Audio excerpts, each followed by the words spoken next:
الله وحده والصلاة والسلام على من لا نبي بعده أما بعد فأعوذ بالله من الشيطان الرجيم بسم الله الرحمن الرحيم قال الله تبارك وتعالى في القرآن المجيد والفرقان الحميد وقلنا يا نار كوني بردا وسلاما صدق الله العظيم يا رب صل وسلم دائما ابدا على حبيبك خير الخلق كلهم والحبيب الذي ترجى شفاعته لكل حول من الاحوال المقتحم. میرے دوستوں اور بھائیوں، گزشتہ جمعہ کو حضرت ابراہیم علیہ السلام کے حوالے سے چند باتیں آپ کے سامنے بیان کی تھی. چونکہ ذی القعدہ کا مہینہ ہے اور اس کے آگے ذو الحجہ کا عشرہ اور پھر 10 ذو الحجہ آ رہا ہے، اسی مناسبت سے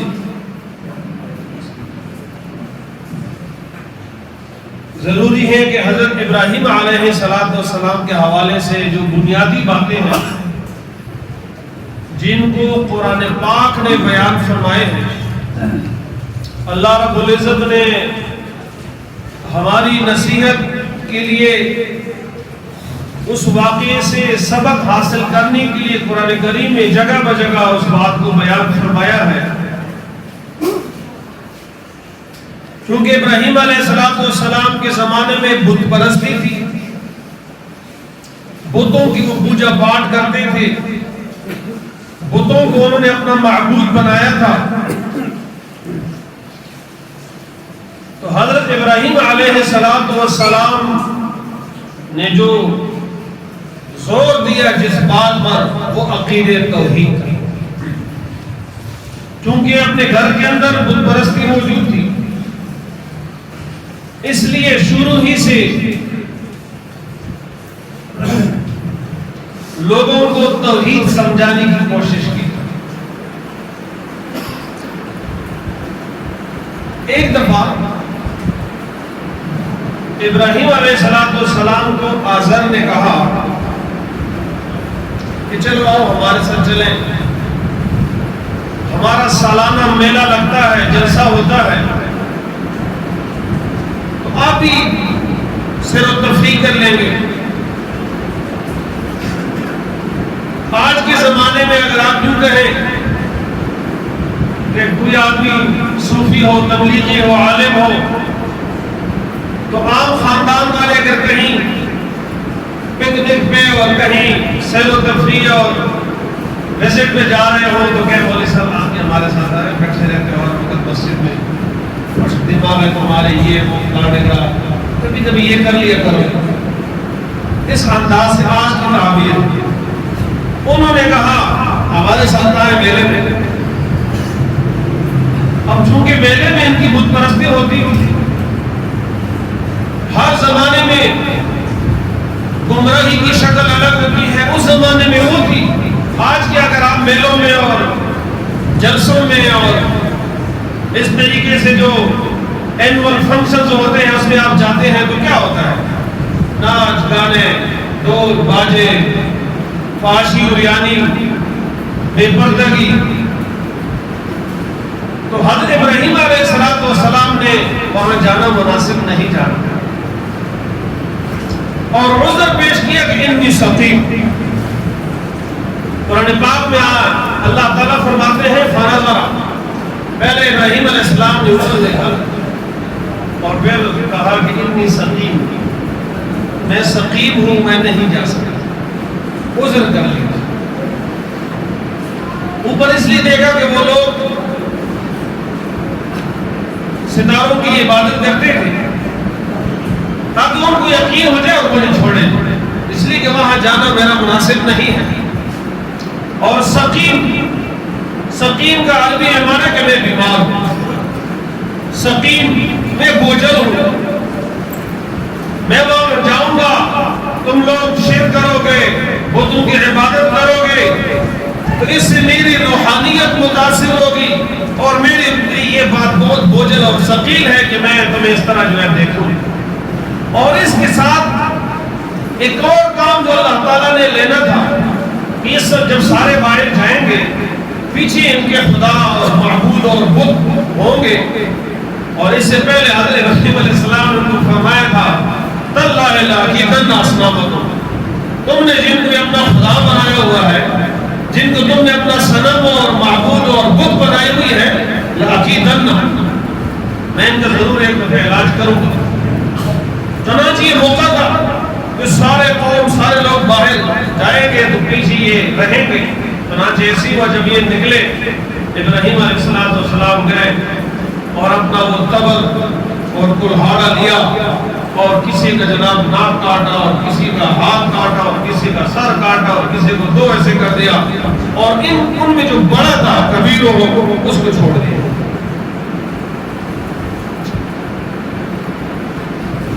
جب یہ لوگ باہر گئے ابراہیم علیہ السلام آئے دیکھا تو ان معبودوں کے سامنے کھانا پڑا ہوا ہے اور یہ کھا نہیں رہا.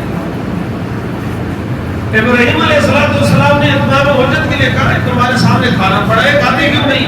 لیکن وہ بت تھے تو بول نہیں سکتے تھے. لوگوں کو یہ بات سمجھانی تھی جو تمہارا اپنی حفاظت نہیں کر سکتے، جن کے سامنے کچھ پڑا ہوا ہے وہ اس کے کر نہیں سکتے، ایسوں کو، ایسے مجبوروں کو، ایسے مصنوعوں کو، ایسی بنائی ہوئی چیزوں کو تم نے اپنا خدا بنایا ہوا ہے. خدا ایسے نہیں ہوتا، رب ایسے نہیں ہوتا، معبود ایسے نہیں ہوتا، الہ ایسے نہیں ہوتا. فرمایا کہ اس کے بعد ابراہیم علیہ السلام نے یہ کر دیا. شیطان چونکہ یہ دیکھ رہا تھا جلدی میلے میں لوگوں تک اطلاع پہنچا دی شیطان نے، تم یہاں سیر سپاٹے کر رہے ہو، موجے مستیاں کر رہے ہو اور پیچھے تمہارے خداؤں کا حال پوچھو ان کا کیا ہو گیا ہے. چنانچہ لوگ آئے دیکھا خود ایسی ایک بڑا صحیح سالم ہے اور باقی سب کسی کا کان، کسی کی ناک، کسی کا داڑھ، کسی کا کیا. سوچنے لگی یہ کام کس نے کیا.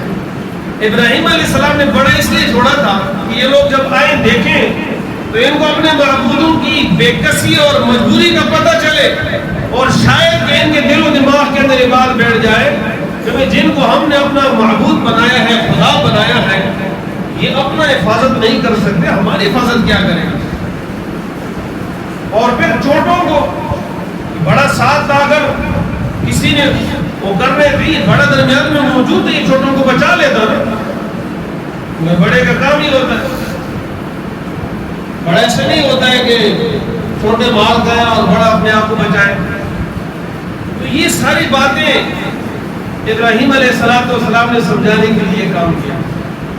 جب وہ آئے کہنے لگے کس نے کیا؟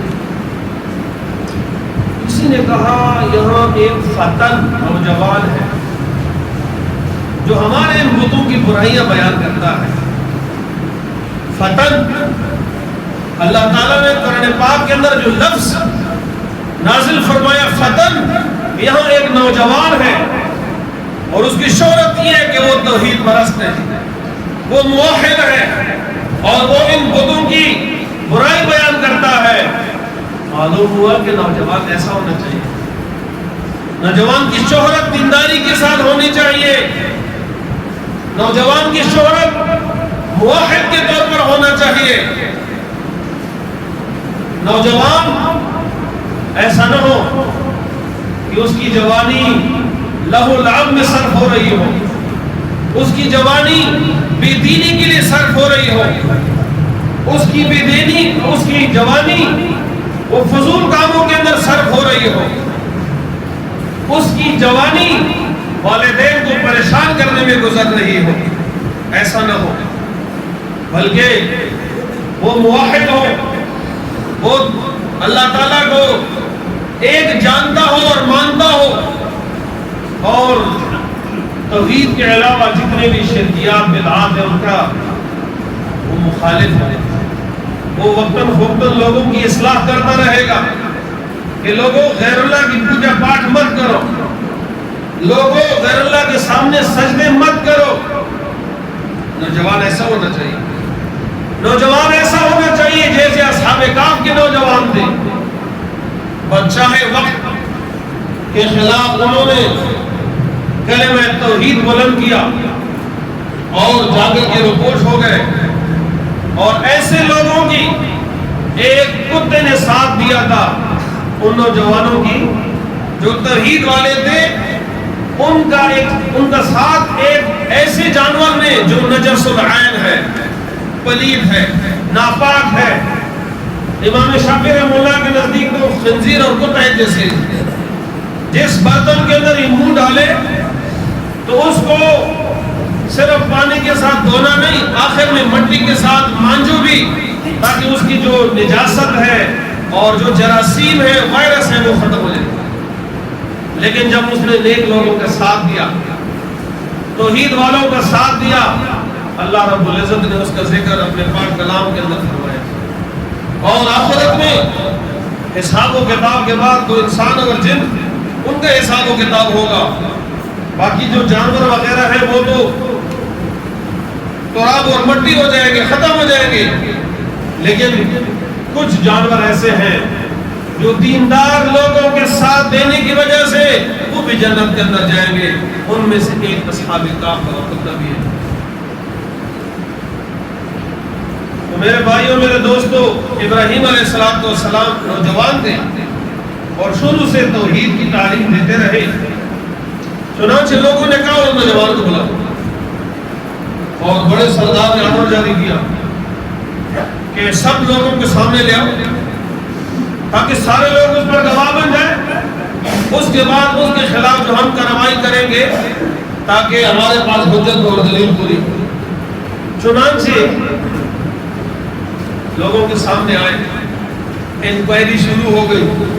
ابراہیم علیہ السلام کو چاہتے یہی تھے کہ سارے لوگوں کے سامنے ان کے خداؤں کی اور ان کے معبودوں کی بے بسی اور مجبوری اور باطل ہونا ثابت ہو جائے.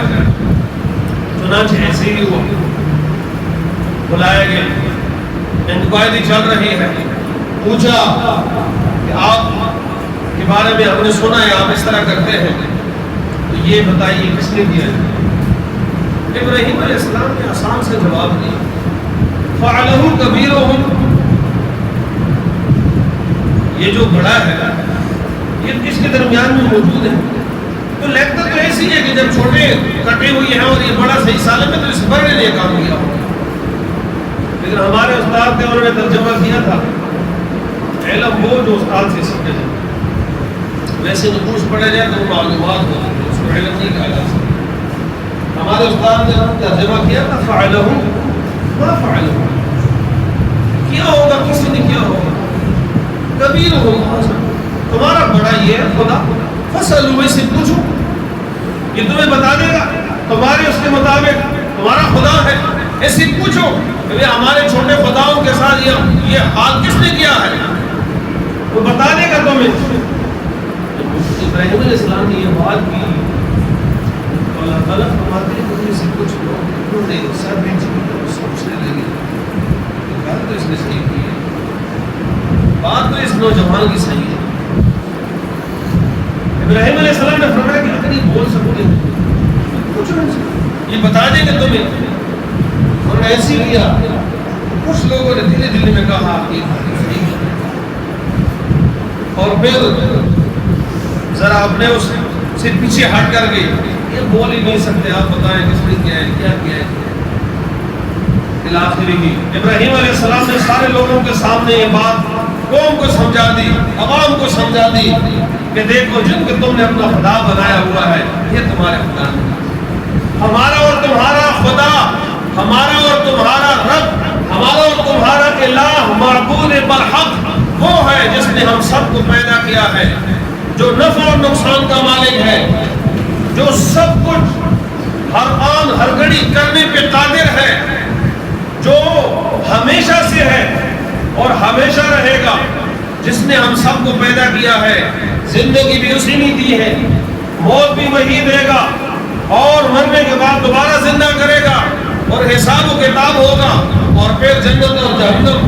ان سب چیزوں کو جو نقشے ہمیں نظر آ رہے ہیں، ہماری سمجھ میں آ رہی ہے نہیں آ رہی، آسمان زمین درمیان میں سمندر پہاڑ سب کچھ، فرشتے تک انبیاء تک سب کو پیدا کرنے والی ذات ایک اللہ کی ہے۔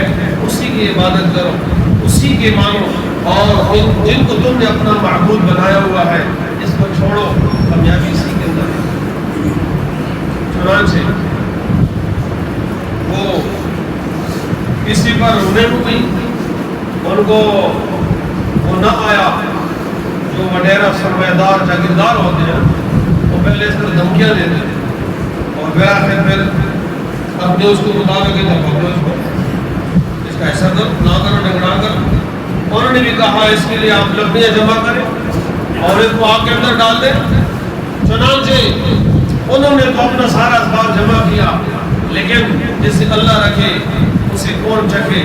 ابراہیم علیہ السلام کی اللہ تعالیٰ نے حفاظت فرمائی، اور اللہ تعالیٰ نے حکم فرمایا جب آگ میں ڈالا، فرمایا یا نارو، اے آگ، آگ اللہ کی مخلوق ہے، پانی اللہ کی مخلوق ہے، آگ جلانے میں اللہ کے حکم کے محتاج، پانی بہانے میں اللہ کے حکم کے محتاج، چوری کاٹنے میں اللہ کے حکم کے محتاج، اور پانی دبونے میں اللہ کے حکم کے محتاج۔ فرمایا یا نارو، اے آگ، کونی بردن و سلام علی ابراہیم، میرا خلیل وہ تیرے پاس آیا ہے، لہذا اس کے ساتھ تیرا سلوک سلامتی والا ہونا چاہیے۔ یہ آگ تو میرے خلیل کے لیے، میرے ابراہیم کے لیے ٹھنڈی ہو جا۔ چنانچہ وہ آگ ٹھنڈی ہو گئی، وہ آگ ابراہیم علیہ السلام کے لیے گلے گلزار بن گئی، اور پھر وہ جو آزمائش اور امتحان تھا اللہ رب العزت نے اس کے اندر ابراہیم علیہ السلام کو پاس کرنا۔ آزمائش آتی ہیں، لیکن یہ آزمائش اللہ کی جانب سے آتی ہے، امتحان ہوتا ہے، لیکن ان آزمائشوں میں گھبرانا نہیں ہے، ان آزمائشوں میں اللہ تعالیٰ سے شکوے اور شکایتیں نہیں، بس اللہ کی جانب نعمت آئے اللہ کا شکر ادا کیا جائے، اور اگر نعمت جائے اسی کا نام آزمائش ہے، تو پھر اللہ تعالیٰ کی ذات پر توکل کرتے ہوئے صبر کرنا چاہیے۔ اللہ رب العزت سمجھنے کی توفیق عطا فرمائے۔